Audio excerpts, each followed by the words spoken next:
Okay, get back up here. Blow it into a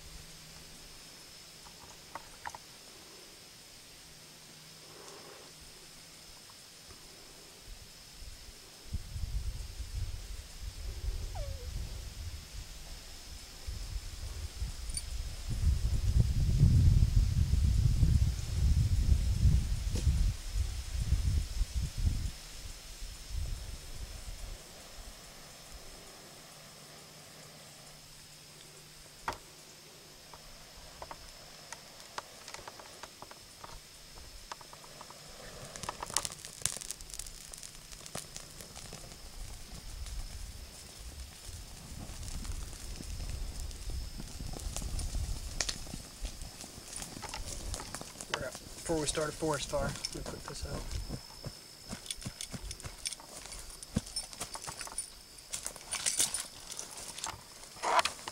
Okay, so let's go back over this. So I'm going to be honest with you, it took me forever to be able to get the hand drill.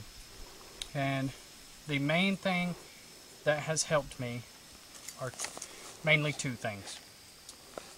One of the best things that I've done is Cowie Moorhead taught me this, is to use a short spindle. You always see people using the really long spindles, and the problem I had with that would be to get the downward pressure until I got it. Now that I've got it and have the idea of the pressure and how to do it, I'm sure that I could use a longer spindle, but these short spindles make it to where I can get my body weight over it and really get the downward pressure that I need. Also, instead of just spitting on your hands and wiping spit on it like you see a lot of people do, you can see where the edge of this is kind of black.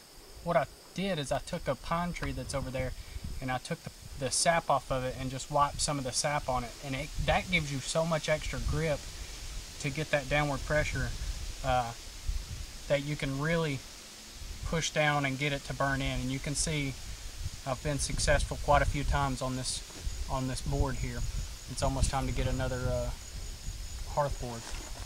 So the floating technique, a lot of people tell me, you know, that's more of a skill that you have to have this for a while. That's actually how I first got it, was by doing the floating technique. It was difficult for me to do the going down all the time, because as you can see, it would blister my hands. I've done this the past few days and my hands are bruised.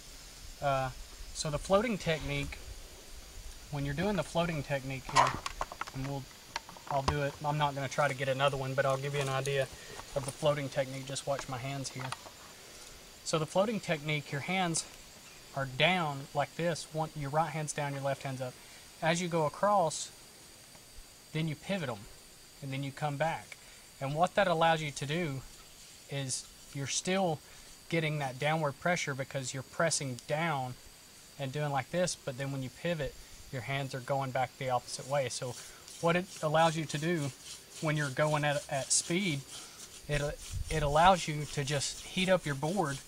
And your board, you guys can see, I'll start getting smoke here in just a second just from doing this floating technique, and I'm already getting smoke. So it's a lot less exaggerated when you're actually doing it, but you get the idea of what you're trying to do. Your hands are going opposite of each other.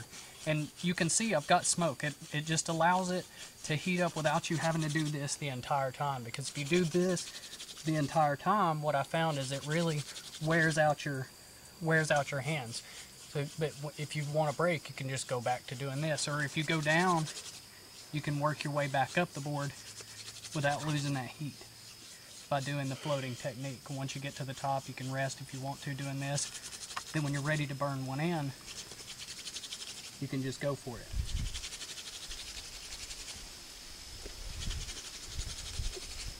I'm not going to try to get another one. I may already have one. I do already have another one. See? I've already got another one. It's that quick. So, this spindle, I know someone's going to ask, This is horseweed. This is tulip poplar. Mullein. I've heard a lot of people say that mullein is good, and mullein is good, but it tends to eat up my hands unless you really, you know, take your knife and really scrape it nice and smooth. So horseweed's been a good one for me because it's not quite as gritty. So alright guys, well, this is Survival Mouse, and I'll be back to you as soon as I can with another video. Let me go ahead and add to this video. I haven't been doing videos for a while because my computer had crashed, so I'm back to doing videos. I've got a lot of upcoming videos. I've got a knife video, this video right here that Mountain Man Steel, Austin Miller of Mountain Man Steel, I designed this knife and he made it for me. Excellent, excellent knife, so I'm going to do a review on that. Also Titan Fire Cord, I'm going to be doing a gear review of their product. It's a great product. It's a paracord that you can start fire with. It's got a snare wire in it, so you can do snare traps and things like that. So I'm back to doing videos, and I'll get as many of them out as I can, as quickly as I can, but still have them be decent videos. Some of them will still be done on my phone just because it's easier that way. I've been learning a whole lot, you know, wild edibles and mushrooms and teaching classes and stuff, so you guys will see a lot of that. Some of it may still be on a cell phone, but most of it will be on a video like this. Alright guys, thanks for watching. I'll be back to you as soon as I can with another video.